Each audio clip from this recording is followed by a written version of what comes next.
जय हिंद बच्चों, क्या हालचाल। तो आज क्लास 10th में हम केमिस्ट्री में लास्ट लेक्चर लेके आए हैं, लास्ट चैप्टर लेके आए हैं, जिसका नाम है कार्बन एंड इट्स कंपाउंड। ये बच्चों बेसिकली जो चैप्टर है ये ऑर्गेनिक केमिस्ट्री का चैप्टर है। केमिस्ट्री को 3 पार्ट में डिवाइड किया है, फिजिकल केमिस्ट्री, इनऑर्गेनिक केमिस्ट्री और ऑर्गेनिक केमिस्ट्री। तो फिजिकल केमिस्ट्री जो आपने थोड़ा सा क्लास 9th में पढ़ा है, लॉज पढ़े हैं, law of conservation of mass, law of definite proportion.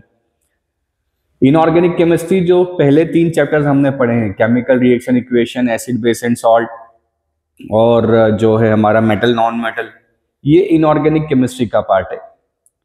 अब जो हमें पढ़ना है वो पढ़ना है ऑर्गेनिक केमिस्ट्री।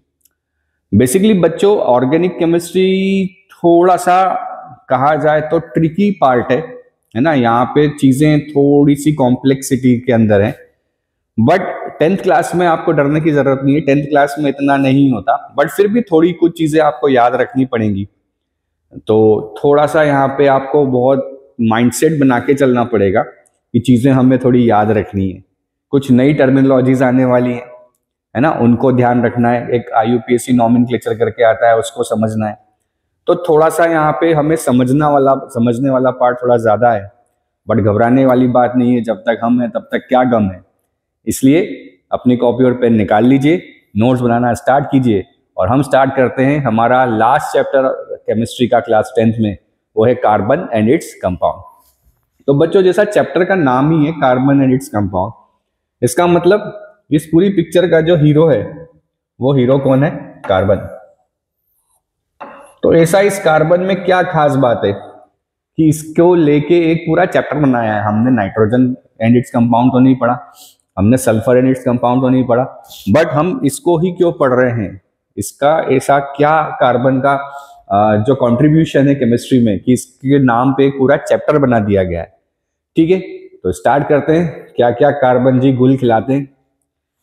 तो सबसे पहले तो हम यही समझें कि compounds of carbon are known as organic compound, कि compounds of carbon are known as organic compound. अब चलिए उसके पहले आपको एक कहानी सुना देता हूं। बोले सर क्या बात है, आज तो स्टार्टिंग आप कहानी से ही कर रहे हो। कहानी इसलिए जरूरी है क्योंकि ये आज भी काम आएगी, और जब जब आप इसको पढ़ोगे चैप्टर को तब तब ये काम आने वाली है। कलर चलो ये वाला ले लेते हैं आज, इसको थोड़ा सा ऊपर ले आए।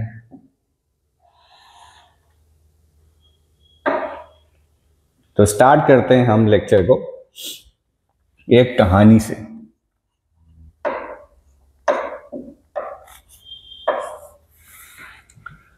सर क्या कहानी है? तो कहानी कुछ ऐसी है कि हमारे एनिमल किंगडम को लिविंग ऑर्गेनिज्म कहा जाता है।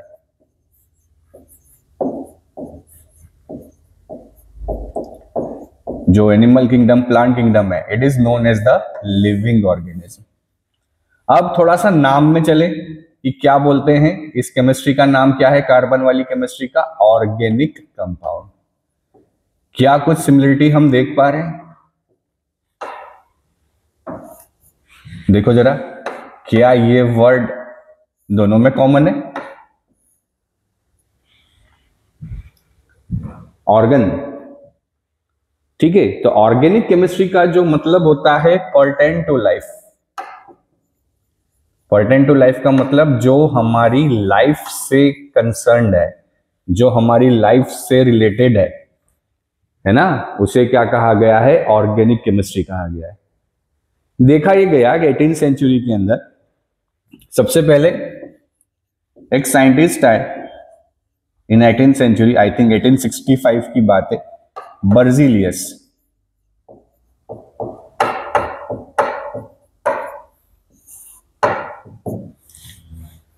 समझा यह जाता था कि उस समय ऑर्गेनिक केमिस्ट्री का मतलब वो ऑर्गेनिक कंपाउंड जो लिविंग ऑर्गेनिज्म के अंदर होते हैं। जैसे आपको पता है हमारी पूरी बॉडी जो है वो बायोमोलिक्यूल से मिलके बनी है, like carbohydrates, protein, vitamin, minerals जो हैं, DNA, RNA, ये बहुत सारी कॉम्प्लेक्सिटी जो है हमारी बॉडी के अंदर। ये कहीं ना कहीं अगर आपको ग्लूकोज का फॉर्मूला याद हो तो formula of glucose is C6H12O6।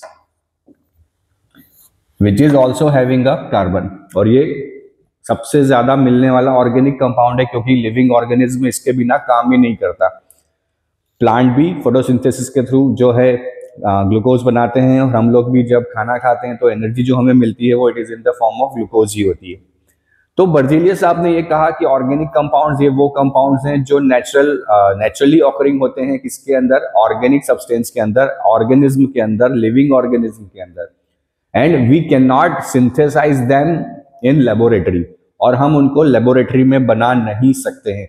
उसके पीछे रीजन उन्होंने दिया कि यहाँ पे एक वाइटल फोर्स थ्योरी काम करती है, मतलब कुछ ऐसा कॉम्प्लेक्सिटी है थ्योरी के अंदर, कुछ भूत जादू टोने वाली थ्योरी है, और इस थ्योरी के बेसिस पर उन्होंने कहा कि we can not prepare the organic compound in the laboratory. हम ऑर्गेनिक कंपाउंड को लेबोरेटरी में प्रिपेयर नहीं कर सकते। क्यों? क्योंकि ऑर्गन्स में ये कंपाउंड्स मिलते हैं, और ऑर्गन्स में कंपाउंड्स मिलते हैं तो उसे सिंथेसाइज करना है तो हमें ऑर्गन्स को ही सिंथेसाइज करना पड़ेगा, which is very difficult task. तो क्या कहा गया स्टार्टिंग में कि ऑर्गेनिक केमिस्ट्री में compounds can not be prepared into the laboratory. अब हुआ क्या, सेकेंड साइंटिस्ट आए जिनका नाम था वूलर। वूलर साहब लेबोरेटरी में एक एक्सपेरिमेंट कर रहे थे और इनका गलती से मिस्टेक हो गया। क्या कर दिया वूलर साहब ने? गलती से मिस्टेक कर दी, है ना। यही उम्र है पगले, गलती से मिस्टेक। आप ना करना अपनी उम्र में गलती से मिस्टेक, तो मार्कशीट में सितारे चमकते हुए आएंगे, है ना। बट वूलर साहब ने जो गलती से मिस्टेक किया, उसने ज्यादा कुछ नहीं किया, हम लोगों को एक चैप्टर बढ़ा दिया और 11th-12th के अंदर एक पूरा पार्ट केमिस्ट्री का इंक्रीज कर दिया। इन्होंने क्या किया कि दो कंपाउंड का रिएक्शन ये करा रहे थे, और दोनों ही कंपाउंड जो हैं वो इनऑर्गेनिक कंपाउंड थे, कि they are reacting with the ammonium chloride with potassium cyanate. आपको पता ही है कि यहाँ पे डिस्प्लेसमेंट रिएक्शन हो सकता है, तो डिस्प्लेसमेंट रिएक्शन हुआ और क्या बना, अमोनियम साइनेट और KCl। इस अमोनियम साइनेट को जब उन्होंने फर्दर लॉन्ग हीट किया, ऐसा होता है ना कभी कभी कि आपको मम्मी ने बोला कि बेटा गैस पे दूध रखा हुआ है, मैं आ रही हूँ, जरा आप ध्यान रखना। इतने में आपके चलित दूरभाष यंत्र जिसको आप मोबाइल बोलते हैं, उसमें एक मैसेज ब्लिंक हुआ ग्रीन कलर का व्हाट्सएप वाला, और जैसे ही वो स्टार्ट होता है तो वो ऐसा हमको अट्रैक्ट करता है कि हम उसी में खो जाते हैं, और टक टक टक टक टक टक टक हमारी उंगलियां चलने लगती है। तो वैसे ही यहाँ पे वो गर्म करते करते भूल गए कि हम इसको गर्म कर रहे थे, और वो प्रोलॉन्ग हीटिंग करने लगे। प्रोलॉन्ग हीटिंग करने में क्या हुआ, ये देखा गया कि इस कंपाउंड ने अपने आप को रीअरेंज किया, और रीअरेंज करके it was converted into the NH2CONH2, जिसे यूरिया कहा जाता है। And this is the first organic compound prepared into the laboratory. और यही क्या था, फर्स्ट ऑर्गेनिक कंपाउंड था जिसको लेबोरेटरी में प्रिपेयर किया गया। तो गलती से मिस्टेक की वूलर ने, और यहाँ पे बर्जीलियस की जो वाइटल फोर्स थ्योरी है उसको पूरी तरीके से उसने कहा कि ये गलत है, लेबोरेटरी के अंदर इनको प्रिपेयर किया जा सकता है। तो पहली डेफिनेशन पूरी गलत हो गई कि वो केमिस्ट्री जो पर्टेन टू लाइफ है केवल ऑर्गन्स में होती है, वही ऑर्गेनिक कंपाउंड्स होते हैं, ऐसा बिल्कुल गलत हुआ। क्यों? क्योंकि अगर आप किसी चीज को लेबोरेटरी में बना पा रहे हो, इसका मतलब आप क्या कर सकते हो, इसको आप इजीली प्रिपेयर कर सकते हो। तो ये डेफिनेशन पूरी तरीके से क्या हो गई, गलत हो गई, और वाइटल फोर्स थ्योरी को पूरी तरीके से नकार दिया गया। इसके बाद कोल्बे साहब आए। इन कोल्बे साहब ने क्या किया, एसिटिक एसिड बनाया। आगे हम पढ़ेंगे एसिटिक एसिड CH3COOH होता है। देन मीथेन का फॉर्मेशन हुआ, और ऐसे करते करते करते करते बहुत सारे ऑर्गेनिक कंपाउंड्स का फॉर्मेशन होने लगा, और आज मिलियंस ऑफ ऑर्गेनिक कंपाउंड्स जो हैं वो अवेलेबल हैं। तो डरिएगा नहीं, आपको मिलियंस नहीं पढ़ना है, पढ़ना है तो काफी कम ही है। तो इस तरीके से ऑर्गेनिक केमिस्ट्री को स्टार्ट किया गया। स्टार्ट किया कहाँ से, ऑर्गेनिक कंपाउंड से, कि पर्टेन टू लाइफ होती है, लाइफ के लिए जरूरी है, एसेंशियल है, ऑर्गन्स में प्रेजेंट होते हैं, बनाया नहीं जा सकता, बट वूलर साहब ने बना के बताया, और फिर ऐसा बनाना स्टार्ट किया कि मिलियंस ऑफ कार्बन कंपाउंड्स में वो एग्जिस्ट करते हैं। तो बेसिकली अब ऑर्गेनिक कंपाउंड्स हैं क्या, तो अब हम चैप्टर को स्टार्ट करते हैं कि compounds of carbon are known as organic compounds. वैसे लिखना चाहिए carbon and hydrogen and its derivatives, कि कार्बन और हाइड्रोजन मिलके जो कंपाउंड्स बनाते हैं और उनके कुछ डेरिवेटिव्स, उन्हें क्या कहा जाता है? ऑर्गेनिक कंपाउंड्स कहा जाता है। All organic compounds contain hydrogen along with carbon. एक हाइड्रोजन अलोंग विथ कार्बन होता ही है और बाद में इनके कुछ डेरिवेटिव्स भी होते हैं कि हाइड्रोजन को हटा के आप ऑक्सीजन लगा दो, सल्फर, क्लोरीन, नाइट्रोजन, ऐसे कुछ एटम्स को आप हाइड्रोजन को सब्स्टिट्यूट करके वहां पे यूज कर सकते हैं। तो उन्हें क्या कहा गया है? Derivatives of organic compounds. Since they are the fundamental organic compounds, they are also known as hydrocarbon. तो हाइड्रोकार्बन क्या है? compounds which contain carbon and hydrogen and they are the fundamental organic compounds. इसका मतलब इन्हीं hydrocarbon से सारे compounds को derive किया गया है। The study of carbon compounds such as hydrocarbons and its derivatives is called organic chemistry. तो कार्बन एंड उसके कंपाउंड जो डेरिवेटिव्स हैं हाइड्रोकार्बन के, उन्हीं की स्टडी को क्या कहा जाता है? ऑर्गेनिक केमिस्ट्री को ऑर्गेनिक केमिस्ट्री कहा जाता है। क्लियर है? बढ़े आगे। अब किस तरीके से ये कंपाउंड्स बनते हैं, तो उसके लिए हम क्या पढ़ रहे हैं? Bonding in carbon. Carbon atomic number होता है 6, 2,4। लास्ट शेल में कार्बन के इलेक्ट्रॉन्स है 4, जैसा आप देख पा रहे हैं कि 2, और यहाँ पे के शेल में 2 इलेक्ट्रॉन्स हैं और एल शेल में 4 इलेक्ट्रॉन्स हैं। अब वी नो वेरी वेल कि any atom wants to complete its octet. कोई भी एटम अपना ऑक्टेट कंप्लीट करना चाहता है, बिकॉज नोबल गैस का ऑक्टेट कंप्लीट होता है एक्सेप्ट हीलियम। तो सारे एटम क्या करते हैं? उस ऑक्टेट को कंप्लीट करने के लिए दे इधर लूज इलेक्ट्रॉन, गेन इलेक्ट्रॉन और शेयर इलेक्ट्रॉन। या तो इलेक्ट्रॉन को लूज करते हैं, गेन करते हैं या शेयर करते हैं। तो कार्बन भी क्या चाहता है कि जो उसका एल शेल है, एल शेल के अंदर 4 इलेक्ट्रॉन उसके पास कहीं से भी आ जाएं, तो वो क्या करे? अपना ऑक्टेट कंप्लीट कर ले या ये 4 इलेक्ट्रॉन किसी को दे दे। बट कार्बन न तो 4 इलेक्ट्रॉन किसी को देता है, न 4 इलेक्ट्रॉन किसी से लेता है। It prefers to share 4 electrons with another atom. इसका मतलब अगर इलेक्ट्रॉन की शेयरिंग्स है, तो जो कार्बन के कंपाउंड्स होते हैं they are having a covalent bond in it. उनमें बॉन्ड कौन सा होता है? कोवेलेंट बॉन्ड होता है। ठीक है, तो क्वेश्चन बनता है कि साहब कार्बन क्यों 4 इलेक्ट्रॉन लूज नहीं करता, क्यों 4 इलेक्ट्रॉन गेन नहीं करता, वो 4 इलेक्ट्रॉन शेयर ही क्यों करता है ना? तो अभी क्या याद रखें कि कार्बन कौन सा बॉन्ड बनाता है बच्चों? Covalent bond. कोवेलेंट बॉन्ड का मतलब क्या होता है? Sharing of electron. Sharing of electron is known as covalent bond. ठीक है, इसका मतलब कार्बन के जितने कंपाउंड्स होते हैं वो सारे कंपाउंड्स कौन से होते हैं? कोवेलेंट कंपाउंड्स होते हैं, क्योंकि इसमें कार्बन क्या करता है? इलेक्ट्रॉन्स की शेयरिंग करता है। क्लियर है? बढ़े आगे। Bonding in carbon, the covalent bond. Most carbon compounds are poor conductor of electricity. From the data melting points of the carbon compounds, we find that these compounds have low melting and boiling point as compared to ionic compounds. तो क्या कहा कि साहब poor conductor of electricity है, इनके melting point, boiling point काफी low है as compare to the ionic compound. We can conclude that the force of attraction between the molecules are not very strong. अगर ऐसा है तो हमने पढ़ा है पिछले चैप्टर में मेटल्स नॉन मेटल्स में कि आयनिक बॉन्ड के अंदर जो फोर्स ऑफ अट्रैक्शन होता है it is very much stronger, because वहां पे कोलम्बिक फोर्स ऑफ अट्रैक्शन होता है between the cation and anion. तो उसी के कारण क्या होता है? आयनिक कंपाउंड्स के मेल्टिंग बॉइलिंग पॉइंट जो है वो हाई होते हैं। ये आयनिक कंपाउंड्स वाटर में जाके आयंस में टूट जाते हैं और आयंस में टूटने के बाद they conduct the electricity. But ऐसा इन कार्बनिक कंपाउंड्स में देखा नहीं गया। Since this compounds are largely non conductors of electricity, we conclude that bonding in this compound does not give rise to any ions. देखा गया कि बहुत सारे कोवेलेंट कंपाउंड जो है वो कंडक्टर नहीं होते हैं, क्यों? क्योंकि वो वाटर में जाके आयंस में कन्वर्ट नहीं हो रहे हैं।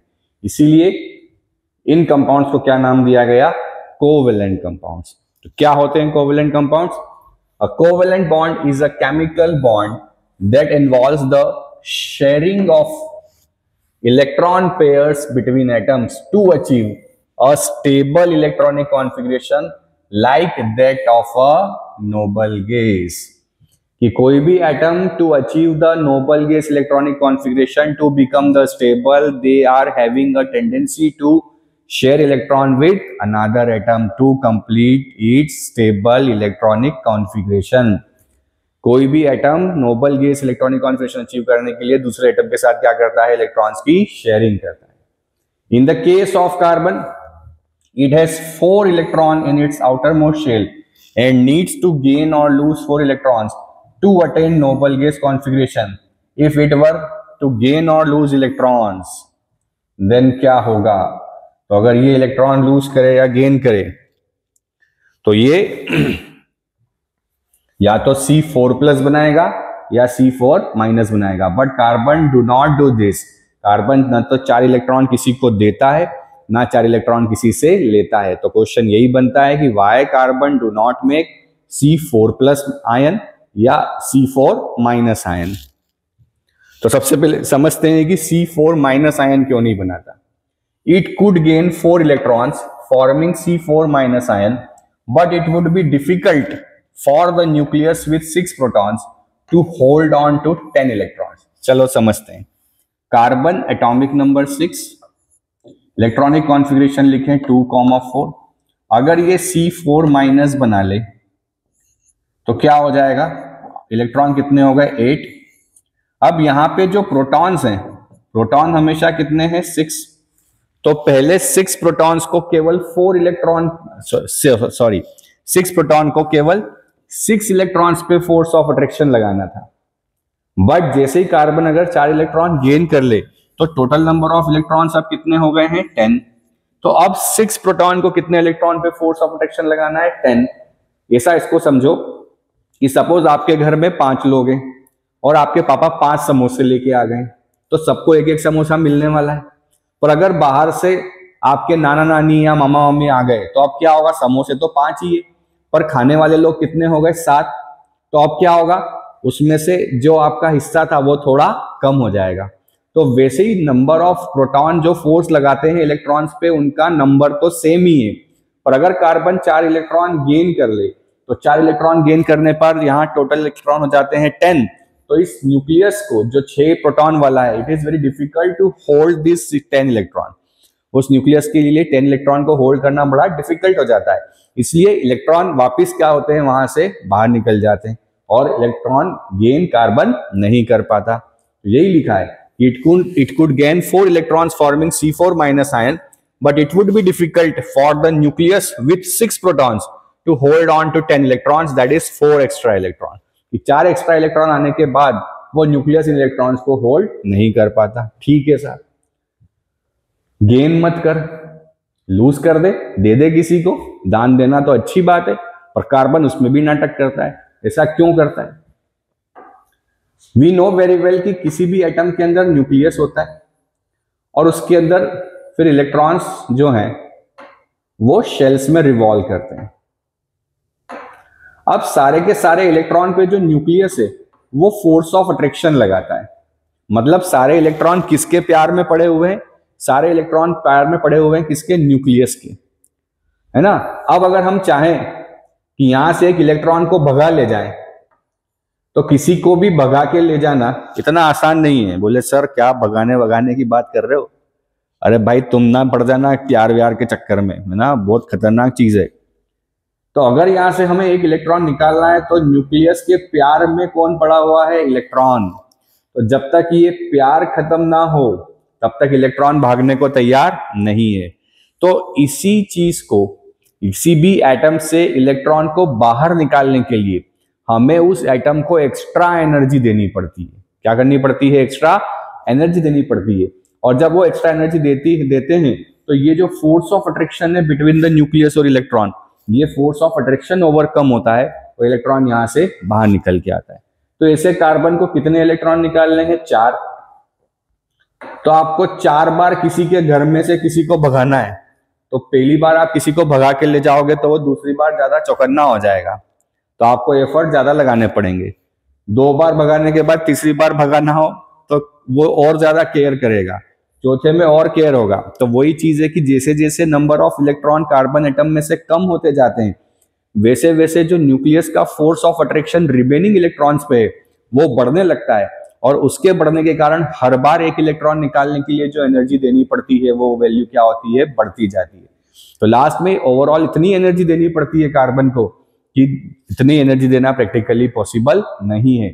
तो each time to remove electron from the shell of the carbon atom, the more amount of energy is required, and which is very difficult to give such amount of energy to the carbon atom. That's why carbon do not lose its 4 electrons to make C4 plus ion. ये यहाँ लिखा हुआ है कि it could lose 4 electrons forming C4 plus cation, but it would require a large amount of energy to remove 4 electrons leaving behind a carbon cation.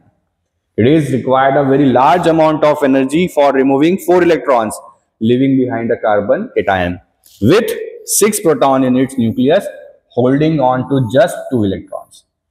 तो क्या होगा? जैसे जैसे इलेक्ट्रॉन बाहर निकलते जाएंगे न्यूक्लियस का फोर्स ऑफ अट्रैक्शन बढ़ता जाएगा, और वो अगर बढ़ता जाएगा तो इलेक्ट्रॉन निकालना डिफिकल्ट होता जाएगा।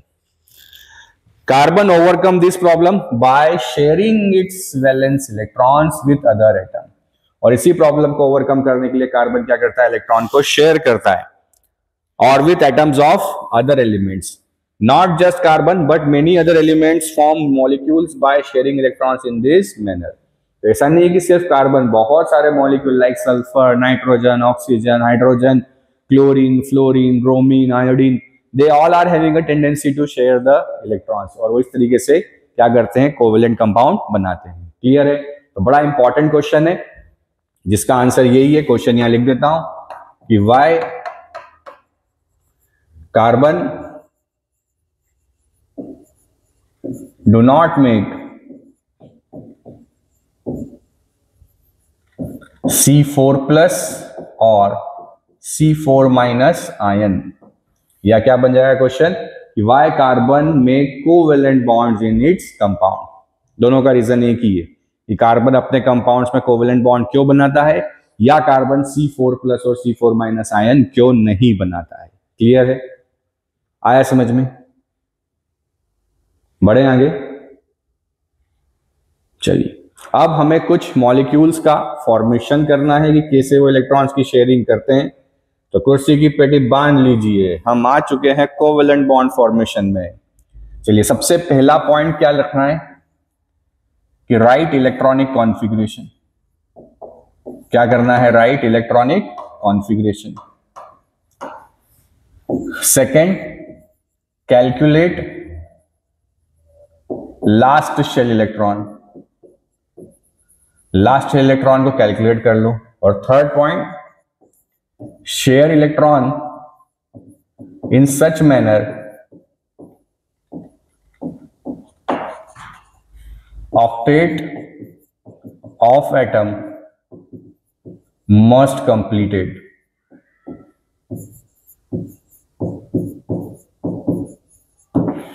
Octet of atom must completed, ये ऑक्टेट एटम का कंप्लीट होना चाहिए। चलिए करते हैं। पहला हाइड्रोजन का बनाना है, तो हाइड्रोजन का एटॉमिक नंबर 1, इलेक्ट्रॉनिक कॉन्फ़िगरेशन लिखें तो 1। अब ऐसे हाइड्रोजन कितने हैं बेटा? 2 है। तो दोनों हाइड्रोजन के पास कितने? अच्छा, वैलेंस इलेक्ट्रॉन क्या होता है? Last shell electron. तो हाइड्रोजन के पास तो ले दे के एक ही है। अच्छा, क्या हाइड्रोजन अपना ऑक्टेट कंप्लीट करेगा? ना, पहले शेल में तो सिर्फ 2 इलेक्ट्रॉन आते हैं। तो हाइड्रोजन के पास 1 है और कितना और चाहिए? 1 और चाहिए। थोड़ा है, थोड़े की जरूरत है, मतलब 1 है और 1 की और जरूरत है। तो सारे एटम ऑक्टेट कंप्लीट करें, ये रूल भी सही नहीं है। हाइड्रोजन क्या कंप्लीट करता है? डबलेट, क्योंकि हाइड्रोजन के एक ही शेल है और एक शेल में 2 इलेक्ट्रॉन आते हैं, तो एक उसके पास ऑलरेडी है, एक किसी और से शेयर कर ले तो 2 इलेक्ट्रॉन हो जाएंगे। तो अब एक हाइड्रोजन के इलेक्ट्रॉन को हम, चलो कलरफुल बना देते हैं इसको थोड़ा, एक हाइड्रोजन के इलेक्ट्रॉन को हमने लिख लिया डॉट से, दूसरे वाले को हम ले लेते हैं क्रॉस से। ये हाइड्रोजन इधर से शेयरिंग कर ले, देखो 2 इलेक्ट्रॉन हो गए, और ये वाला हाइड्रोजन इधर से शेयरिंग कर ले तो इसके पास भी 2 हो गए। तो ये हाइड्रोजन के पास भी 2 इलेक्ट्रॉन और ये हाइड्रोजन के पास भी 2 इलेक्ट्रॉन, टोटल 2 हाइड्रोजन एटम के बीच में 2 इलेक्ट्रॉन की शेयरिंग है। तो यहाँ पे हाइड्रोजन और हाइड्रोजन के बीच में क्या बन गया, सिंगल बॉन्ड बन गया। इस तरीके से क्या करते हैं, कोवेलेंट बॉन्ड बनाते हैं। चलिए O2N2, O2 में बता देता हूं, N2 आप बनाने की कोशिश कीजिएगा। सबसे पहले क्या करें, इलेक्ट्रॉनिक कॉन्फ़िगरेशन लिख लें। एटॉमिक नंबर होता है 8, 2,6। अब ऑक्सीजन के पास इलेक्ट्रॉन कितने हैं बेटा, लास्ट शेल में 6। तो ये ऑक्सीजन को हम इलेक्ट्रॉन को डॉट से लिख देते हैं, एक वाले को। दूसरा ऑक्सीजन ले लें, दूसरे ऑक्सीजन के पास भी 6 है। अच्छा, आप कैसे भी ये बना सकते हैं, बट हमें ऐसा देखना है कि जब इलेक्ट्रॉन शेयर्ड हो तो इजीली हम उसको कवर अप करके रिप्रेजेंट कर सकें। तो थोड़ा सा यहाँ पे अपनी बुद्धि का इस्तेमाल करें। तो मैंने इसको ऐसे लिख दिया। अच्छा सर, क्या ये रूल है कि एक को डॉट से एक को क्रॉस से? नहीं नहीं, हम सिर्फ इलेक्ट्रॉन डिस्टिंग्विश करने के लिए ऐसा कर रहे हैं। एक एटम के इलेक्ट्रॉन को डॉट से बता दिया, एक एटम के इलेक्ट्रॉन को क्रॉस से बता दिया, ताकि इजीली समझ में आ जाए कौन से शेयरिंग में जा रहे हैं। तो देखो इस इलेक्ट्रॉन के पास 6 हैं, 2 यहां से ले ले तो कितने हो जाएंगे, 8। यहां से इसने इसको शेयर किया तो कितने हो गए, 2, 4, 6 और 2, 8। सिमिलरली क्रॉस वाले के पास भी कितने हैं, 2, 4, 6 और 2 इसके ले ले तो कितने हो जाएंगे, 8। तो यहाँ पे इन दोनों ऑक्सीजन एटम के बीच में टोटल शेयरिंग ऑफ इलेक्ट्रॉन्स कितने हो गए, 4। इसका मतलब एक बॉन्ड 2 इलेक्ट्रॉन में, तो 4 इलेक्ट्रॉन में कितने बॉन्ड हो गए, 2। ऑक्सीजन ऑक्सीजन के बीच में बॉन्ड कैसा हो गया, डबल। और रिमेनिंग इलेक्ट्रॉन ऑक्सीजन के ऐसे के ऐसे। जो इलेक्ट्रॉन बॉन्ड बनाने में यूज होते हैं उन्हें बॉन्ड पेयर इलेक्ट्रॉन्स कहा जाता है, और जो इलेक्ट्रॉन्स बॉन्ड बनाने में यूज नहीं होते हैं उन्हें लोन पेयर इलेक्ट्रॉन कहा जाता है। तो यहाँ पे ये लोन पेयर हो गए और ये क्या हो गए, बॉन्ड पेयर। सिमिलरली हम बनाते हैं किसको, नाइट्रोजन को। नाइट्रोजन एटॉमिक नंबर हो गया 7, इलेक्ट्रॉनिक कॉन्फ़िगरेशन लिखें तो 2,5। ठीक है, मतलब कितने हैं नाइट्रोजन के पास, 5 इलेक्ट्रॉन। वैसे ही दूसरे वाले नाइट्रोजन के पास भी कितने होंगे, 5 इलेक्ट्रॉन। कितने शेयरिंग में चाहिए, 5 है, 3 की जरूरत है। तो ये देखो ये शेयर कर लिया, तो 2 और 3, 5 और 3, 8। सिमिलरली 2, 3, 5 और यहां से 3, 8। दोनों नाइट्रोजन के बीच में शेयरिंग में कितने हो गए इलेक्ट्रॉन, 6। तो नाइट्रोजन नाइट्रोजन के बीच में बॉन्ड क्या बन गया, ट्रिपल। और एक एक लोन पेयर दोनों नाइट्रोजन पे। क्लियर है, नोट कर लीजिए इसे।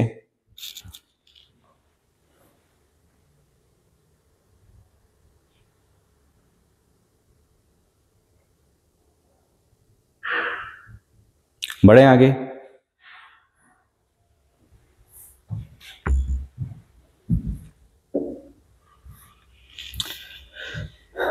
अगला है मीथेन NH3CO2। चलिए बनाते हैं। Carbon atomic number 6, 2,4। हाइड्रोजन 1, 1।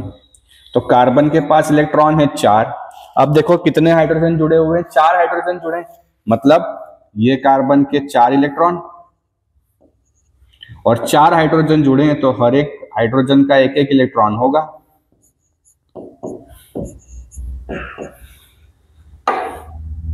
तो देखो एक शेयरिंग यहां हो गई, एक यहां हो गई, एक शेयरिंग यहां हो गई और एक शेयरिंग यहां हो गई। तो कितने हो गए कार्बन के पास, 2, 4, 6 और 8। मतलब कार्बन ने क्या करा, एक एक हाइड्रोजन के साथ क्या बना लिया बेटा, सिंगल बॉन्ड बना लिया। क्लियर है। NH3 का बनाते हैं। नाइट्रोजन एटॉमिक नंबर 7, 2,5 और हाइड्रोजन एटॉमिक नंबर 1, 1। नाइट्रोजन के पास बॉन्ड बनाने के लिए इलेक्ट्रॉन कितने हैं, 5। इसको ऐसा लिख सकते हैं, ये थोड़ा सुंदरता के लिए ये लिख दिया। एक हाइड्रोजन आया इधर से बॉन्ड बनाया, एक हाइड्रोजन आया इधर से बॉन्ड बनाया, एक हाइड्रोजन आया इधर से बॉन्ड बनाया। तो एक शेयरिंग यहां हो गई, एक शेयरिंग यहां हो गई, एक शेयरिंग यहां हो गई।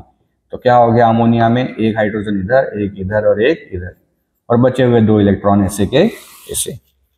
ठीक है जी, बात करते हैं CO2। तो कार्बन एटॉमिक नंबर 6 2,4 और ऑक्सीजन एटॉमिक नंबर 8 2,6। एक ऑक्सीजन को 2 इलेक्ट्रॉन चाहिए। अब कार्बन के पास टोटल इलेक्ट्रॉन कितने हैं, 4।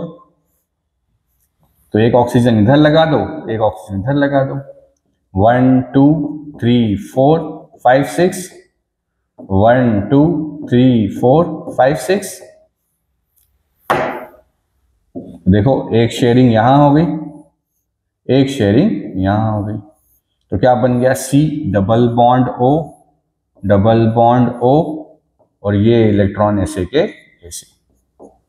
और ये सर यहाँ तो डॉट लगा दिया आपने, उधर तो क्रॉस लगा दो, रोमन, ये क्रॉस। क्लियर है, आया समझ में? तो इस तरीके से हम मॉलिक्यूल्स बना सकते हैं। बढ़े आगे।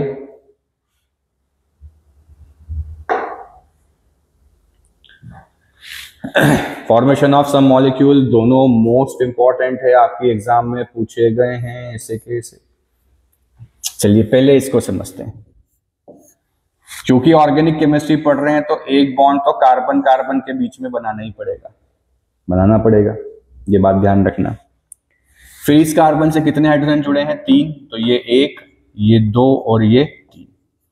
इससे जुड़ा है ऑक्सीजन, ऑक्सीजन बनाता है डबल बॉन्ड। तो देखो इस कार्बन के बॉन्ड कितने बने, 1 2 और 3, होने कितने चाहिए, 4। मतलब एक बॉन्ड ये ऑक्सीजन किससे जुड़ा है, इस कार्बन से, और H इससे, और हाइड्रोजन इससे। अब सबका ऑक्टेट पूरा होना चाहिए, तो 2 4 6 8 कार्बन का पूरा है, हाइड्रोजन का डबलेट पूरा है। यहां चलें तो 2 4 6 8 कार्बन का पूरा है, पर ऑक्सीजन में देखें तो 2 और 4। इसका मतलब इसके पास ये क्या बचे हुए हैं, लोन पेयर इलेक्ट्रॉन। इस ऑक्सीजन पे चलें तो 2 और 4, मतलब क्या बचे हैं, 2 इलेक्ट्रॉन्स। तो ये क्या हो गया आपका एसिडिक एसिड का फॉर्मेशन। ये बड़ा इंपॉर्टेंट है। जब भी ऐसा आ जाए कि आपको एक ही टाइप का मॉलिक्यूल है जिसमें 2 से ज्यादा एटम है, तो आप उसको साइक्लिक में बनाओगे। P4 हो गया, S8 हो गया। तो कितने सल्फर हैं बच्चों, 8। तो सल्फर एटॉमिक नंबर होता है 16, 2 8 और 6। 8 सल्फर है, साइक्लिक में जोड़ना है तो रिंग बना दो।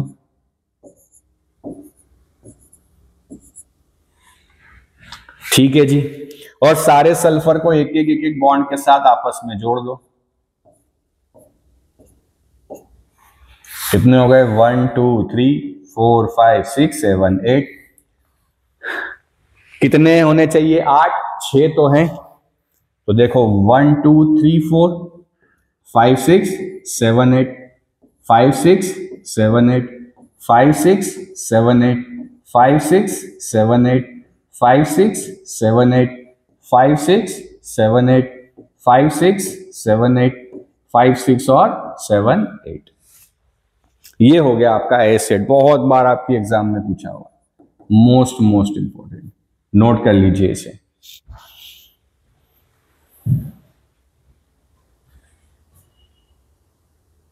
ठीक है जी, बढ़े आगे। अगला आता है एलोट्रोप्स ऑफ कार्बन। क्या होते हैं एलोट्रोप्स? एलोट्रोप्स का मतलब होता है कि डिफरेंट फॉर्म ऑफ एलिमेंट जहां पे उनकी फिजिकल प्रॉपर्टी डिफरेंट हो। एलिमेंट के अलग अलग टाइप, अलग अलग प्रकार, अलग अलग टाइप के एलिमेंट्स। अलग अलग टाइप के एलिमेंट्स मतलब एलिमेंट तो सेम ही है बट उसके अलग अलग टाइप है। जैसे हमने कहा कि हमें सेव खानी है, तो सेव हींग वाली हो गई, बारीक पोहे वाली हो गई, मोटी सेव हो गई। तो वो है तो सेव पर अलग अलग टाइप है, वैसे ही है तो कार्बन पर उसके अलग अलग वेराइटीज है। ठीक है, तो ऐसे एलिमेंट्स की अलग अलग टाइप जिनकी फिजिकल प्रॉपर्टी डिफरेंट होती है पर केमिकल प्रॉपर्टी सेम होती है, उन्हें क्या कहा जाता है, एलोट्रोप्स कहा जाता है। The various physical forms in which an element can exist are called the allotropes of that element. Carbon has 3 allotropes. Carbon के 3 एलोट्रोप्स होते हैं। पहला डायमंड, ग्रेफाइट और फुलरीन। ये आर्टिफिशियल है। बाकी दोनों नेचुरल है। तो सबसे पहले बात करते हैं किसकी, डायमंड की। In diamond each carbon atom is bonded to 4 other carbon atoms forming a 3 dimensional structure.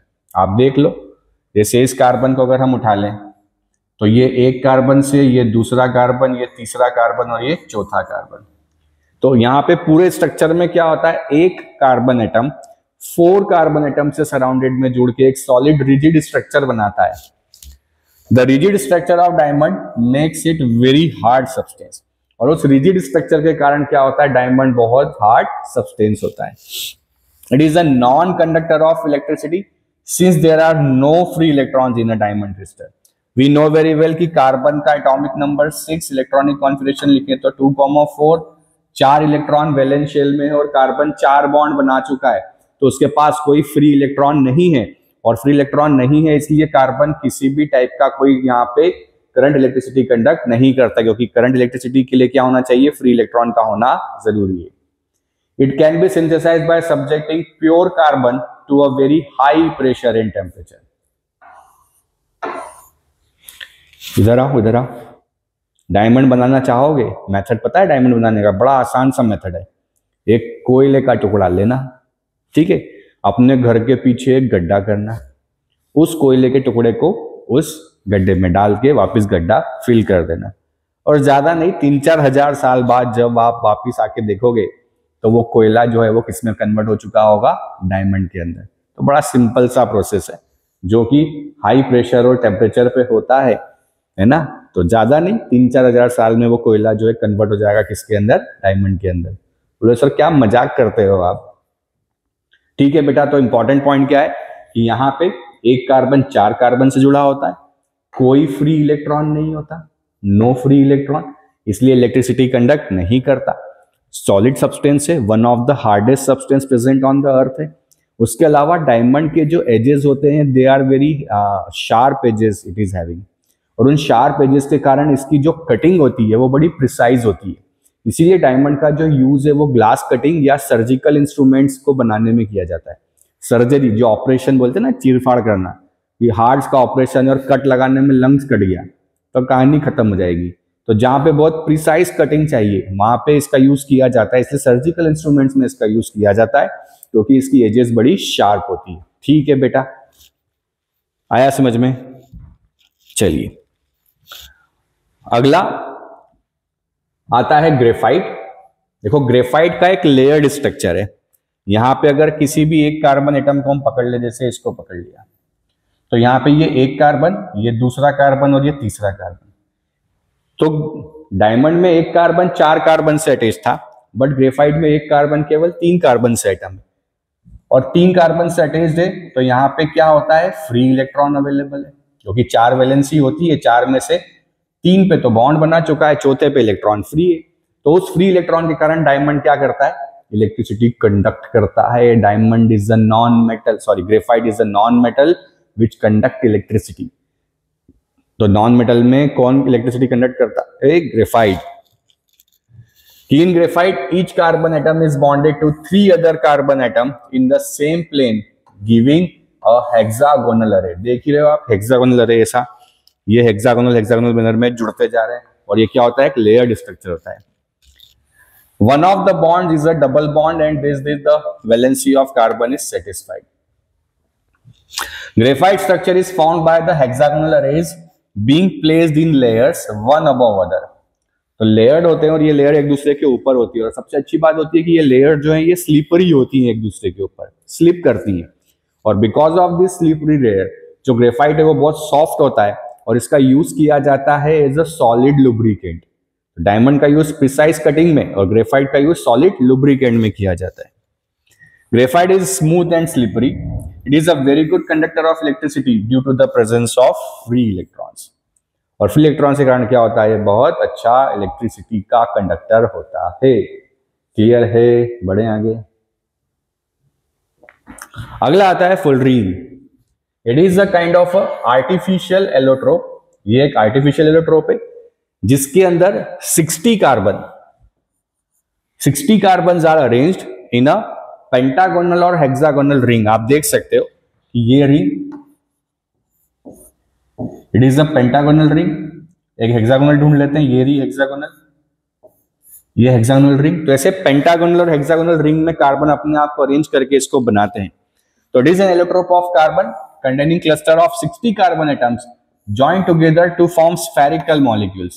There are 60 carbon atoms in a molecule of a Buckminster fullerene, so it is formed C60. तो इसका नाम है Buckminster fullerene, ठीक है।